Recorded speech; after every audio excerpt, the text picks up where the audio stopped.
Don't worry. If you don't have candles, I got candles.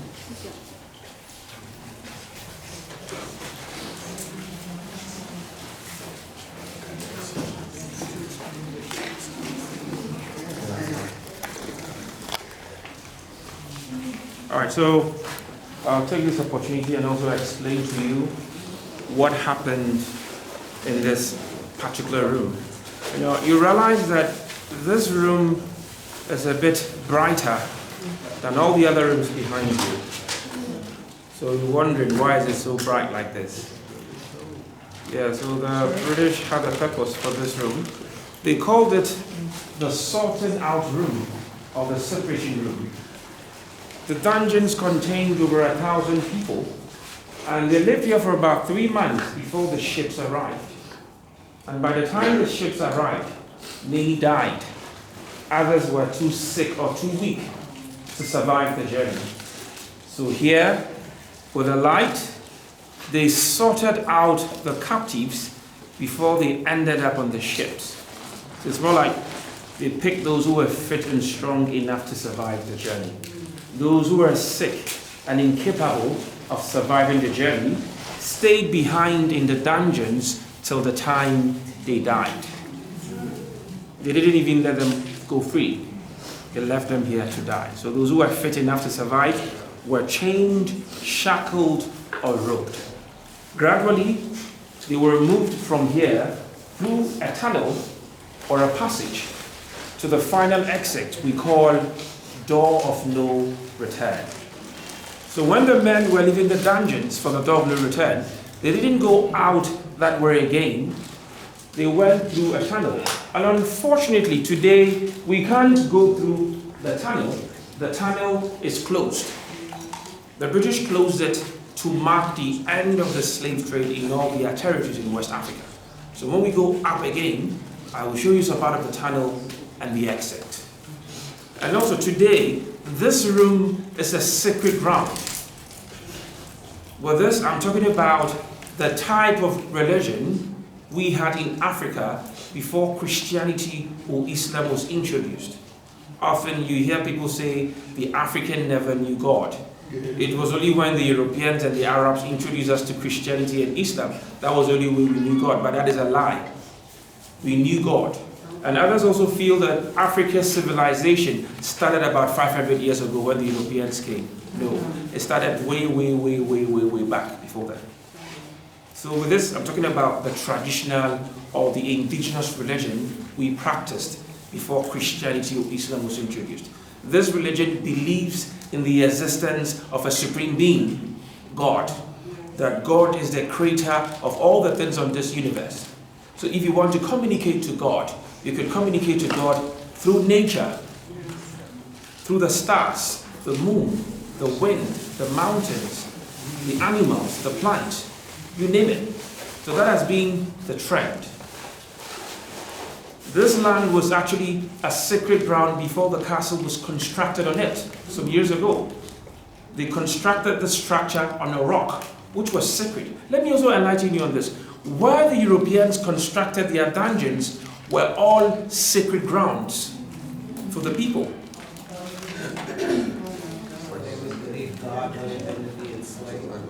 Exactly. To harness whatever power is here to the earth. To show you that what you see as sacred, I'm occupying it. You see me as the sacred one. So the people here had to vacate this area. And when they were vacated, they couldn't carry the whole rock. They took out the pieces of rock you see on the altar today with them, some centuries back. 1990, they brought it back. So whatever needs to be done here, according to their traditions or religion, they do. So that is the importance of this room, the altar, and the gentleman. There's a god by the name Nana Tabir. So the oracles serve as the intermediary between man and God. Because we believe that God is so big and so sacred that you cannot just approach God like that. You have to go through a medium. So that has been the trend for centuries, ladies and gentlemen. When I came to this room, to this Castle Dungeons, in 1987, there was a brother here, the priest, that welcomed us. He was here for many years. He welcomed us. He told us that black people don't come here. African Americans, but white people came here all the time. And he welcomed us to this place. And for many years, he sat here, and then he transitioned. And then his son took over, and his son maintained this. I understand that his son has since transitioned, and we now have a new priest. The priest is here as the keeper of the shrine. He welcomes us, he prays for us. He is part of the tradition of us as African people. So what we're going to do at this time is that this is called uto, and it is mashed yam with red oil and egg. And each one of us is going to take a little bit. And the reason that I gave you the handy wipes is so that you can wash your face. Now wash your face. Okay?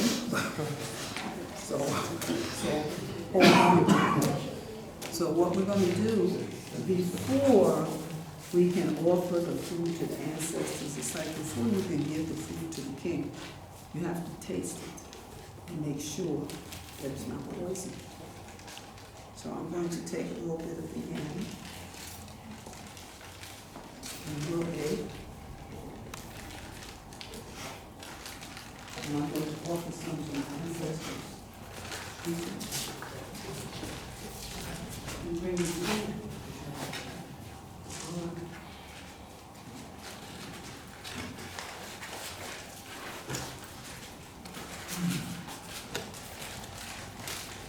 You'll see behind you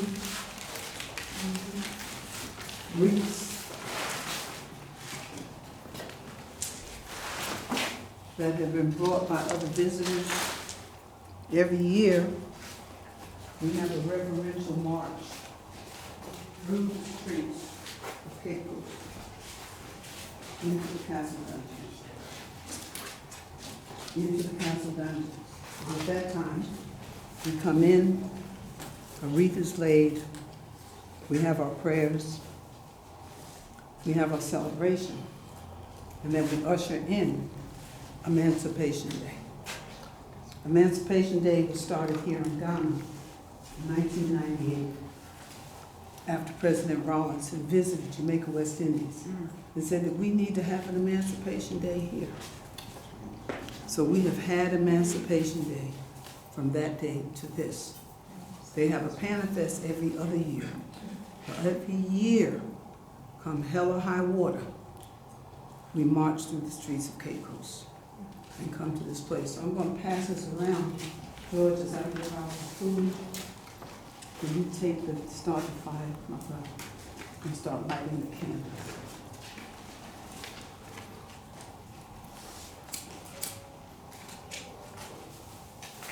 In fact, before we do that, hold your candle for a minute.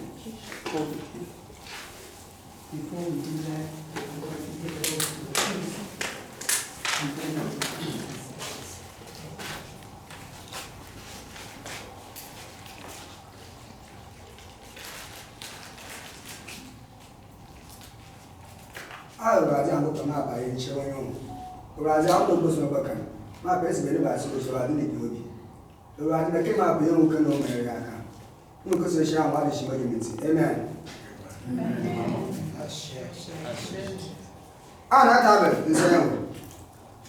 We also listen to one just upon man. I never better, and the first one, and Nadia, and the Fiam, and say, yes. We walk from you far, or better harmony, who walk on, what is upon. I want another million. And pa, when she got, I bless her, what bread. Why can't I wait? Then the memory, I didn't do what's and wait to wait or what. But obey when the car be a woman. It may be allowed when I'm making them woman, Uncle one. My baby was so bad and Pokemon. We are going to pay for my answer. Papa, I'm a flesh say that we go to be doing my house, one of them 5 ball. Be a no problem. Put yourself.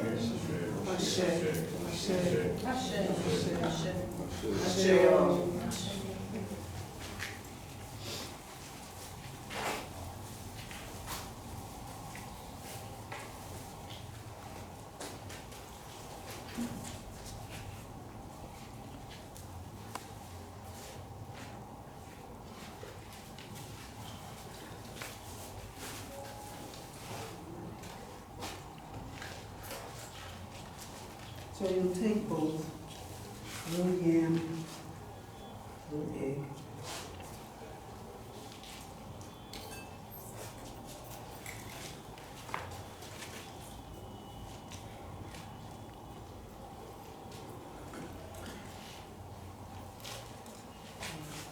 And so when it was time,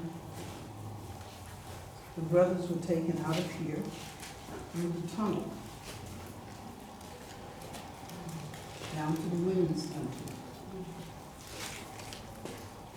and then out through the door of Lord.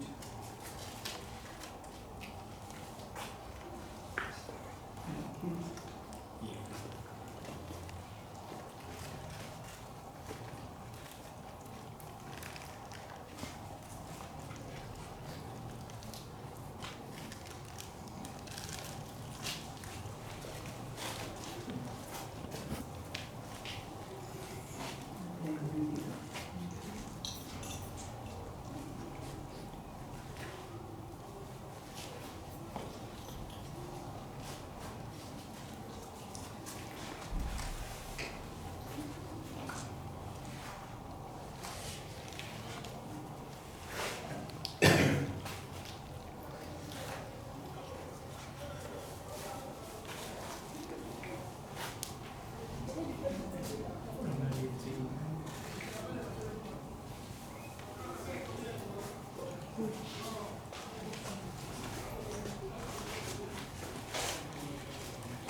And once again, as the light is given, we pour libation to our ancestors, to our mothers, to our fathers, to our great-grandparents. Nana Pofu, Bongo Shorty, Elder Amram, Email Pia Grantuo, Mildred Johnson. Juma Santos,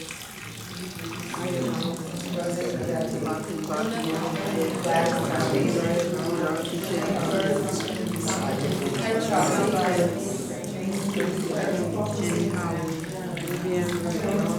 Howard, Jenny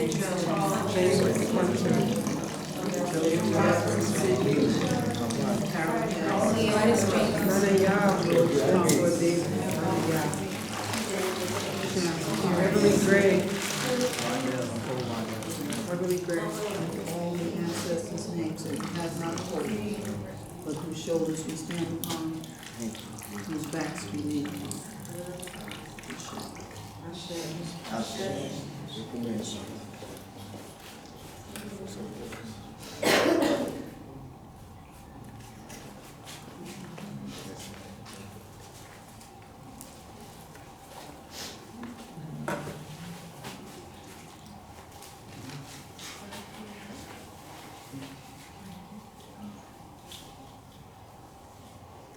So for a few minutes while we wait until the rest is ready, just think about where it is that we are.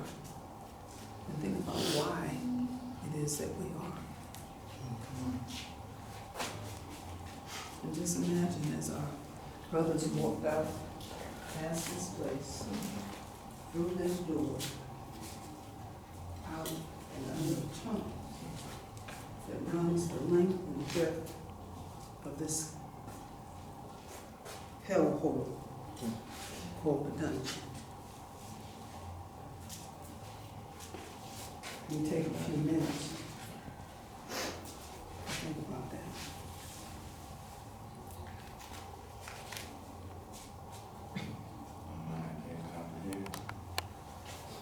Sometimes it's a little hard to comprehend. It's a question that we ask ourselves. Is it how is it possible or why? You know, like somebody said, well, why me? Why us? Okay. Why us? We also have to remember that we are the fulfillment of prophecy. It said that we would be taken to a strange land for over 400 years, and we would be controlled by a people that knew us not. But also somewhere in there it said that we would return on the wings of the wind. And what is the wings of the wind? You got it. So we are the fulfillment of prophecy. Then you say, well, when is our time? When is it going to be my chance? This is your chance. And we go from here to be able to make a difference, not only in our lives, but in the lives of other people. And we may not see it right away, but we will see it. So once again, we also have if you have a mind to, you can drop something on the stone for our priest. If not, feel no way about it. Okay. But I want to once again start with the youth. And I want you to come forward, and then the elders. And I want you to put your candle somewhere here on the altar. Remember, we're going with the elders.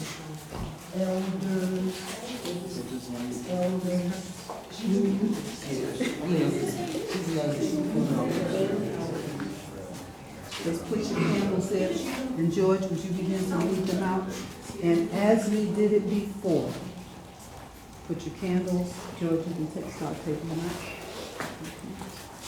Leading the youth first, and then the elders. And follow George in.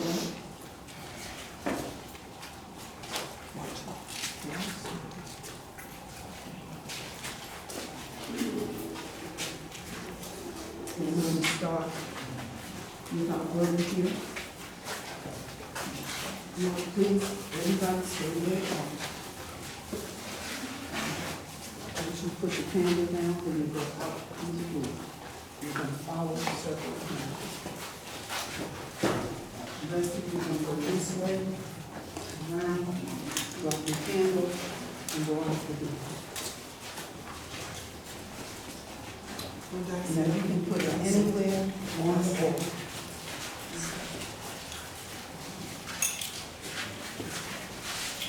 Those of you stay there. You're going to walk around.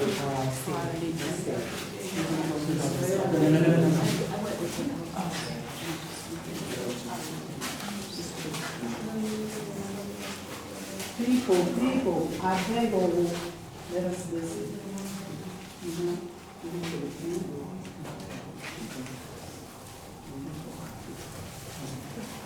People on this side, you will follow around. Circle.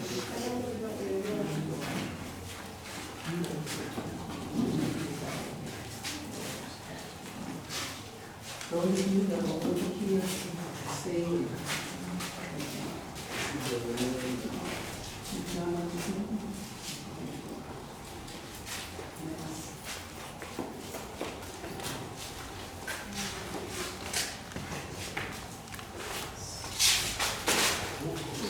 Careful.